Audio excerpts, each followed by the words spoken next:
We need Team Sonic's immediate assistance. Project Shadow is far beyond anything we've ever encountered. Well, I must admit, going back to when I was a kid, I'm a huge fan of this franchise, and the movies and the TV show have done it so much justice. So kudos to you and the team on that. And I'd love to start, this movie has set so many records, not only at the box office, but especially with the reviews. I'd love to hear what it's been like for you seeing, such a strong reaction to this film. It's been incredible. Obviously we make these movies for the fans and for family audiences and people all around the world. That is our priority, to give them a great experience, that the sort of multi-generational fans, like the parents that grew up with the characters can share with their kids, and hopefully the kids then can become fans. But then to have the critic side of things, it is great. Honestly, it's like we work really hard on these films. We take the storytelling very seriously, and so to be acknowledged in such a positive light, it is great. It really, I'm very proud and proud of everyone who contributed to the film. Well, the work is truly shown on every film, and Knuckles as well. I will never leave out Knuckles. I love that show as it's gone on. Now, you talk about wanting to please the fans. You mentioned before how the fans would hunt you down if you left out Live and Learn. And I was very thrilled by its inclusion. But I will say, I've been crying out since the first movie for Escape from the City. And right. I saw it was in the credits, but I didn't actually catch it in the movie. Have you actually had any thoughts about properly doing that sequence in one of these movies? Yeah, it's funny because the imagery, we've kind of flirted with it a little bit. Obviously in the first movie when Sonic is being chased through San Francisco, but it's obviously Robotnik chasing him. It's not a giant gun truck.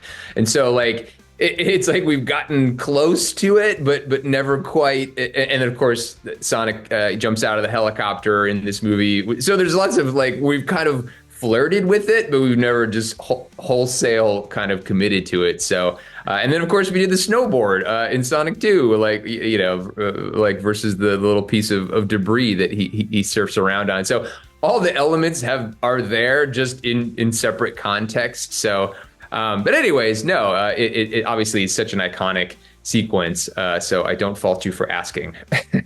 Well, I'm still gonna hold out hope you find a way to make it work in another film, because I'd love to hear those lyrics in particular, because that's a great song. Now, in looking at the story, because obviously there's a lot of spoilers to talk about, first and foremost, Ivo Robotnik's fate really brought me to tears both times I saw it in theaters. And I'd love to hear your take on it, though, because when I talked to Pat and Josh right as the movie was coming out, they said he is definitely dead unless. And obviously the big challenge with 3 was coming up with a story that intrigued him to come back. So I'd love to hear what your thoughts are on Robotnik's fate in this one. Honestly, what a wonderful way to celebrate Robotnik and Stone's relationship. It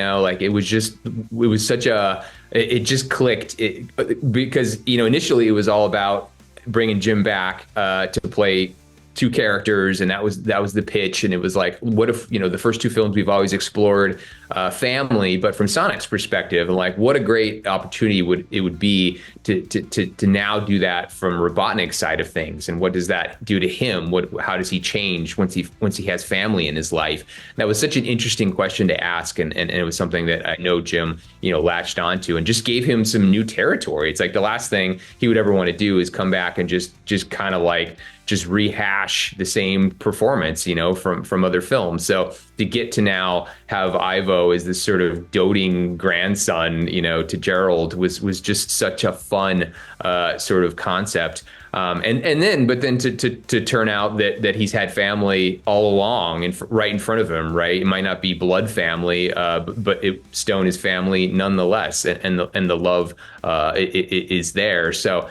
It's just great, just really just lent itself to such a great story material. So yeah, it was. And it's wonderful to hear that landed for you, because it really is for all the action and bombastic sort of nature of our third act, that it becomes kind of so simple and so emotional at the end, I think is something we're all really proud of. Stone really, like, that relationship has just always been one that I've been intrigued by, and again, I love the way that it culminates in this one. So yeah, it does land very well. So now, have obviously we heard that 4 is already in the works. Are you cooking up ideas for how to woo Jim back, or are you kind of thinking that you're going to leave that be for now? I am enjoying a few weeks of respite from all the craziness. I mean, December was obviously a blur with the promotion and the release, and then once the kind of all the dust settles, then it'll just be time to figure out next steps and start to have those conversations. But yeah, I mean, look, it's so exciting to see this sort of the enthusiasm, the anticipation all be there for what's next, because it's really challenging, to keep these movies feeling fresh and have the stories feel fresh and keep the momentum. So that's the goal above everything.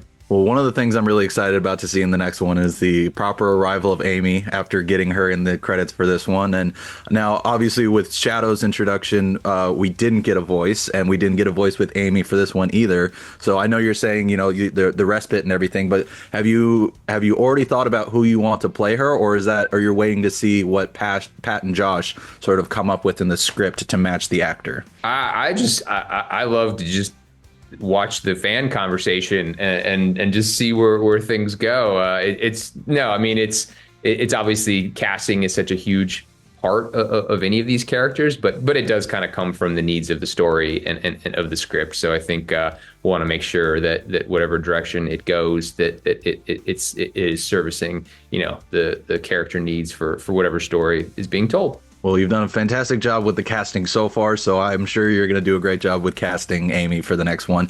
Now, also in that same sequence, we see the metal Sonics, and in the games, those are obviously created by Ivo. But have you figured out, or again, is there already a plan of who actually created these, or is that something you're saving for going into work on the fourth one? I mean, there's usually the way these post-credit teasers work is we're so jamming on finishing the film, but at the same time, it's like you don't want to just throw characters in there and not know what you're going to do with them. So there certainly, as we were winding down on Sonic 3 and as we were sort of prepping that post-credit teaser, I mean, we absolutely have had a lot of really great creative discussions and got excited by some ideas, because you don't want to put a character, you don't want to paint yourself into a corner and put a character in there and then not know what you're going to do with it. So but all very preliminary and much more work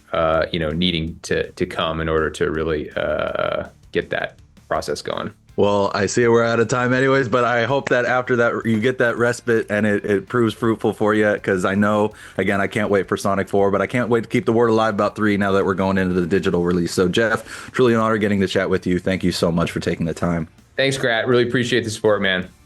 You were right about one thing. This ends now.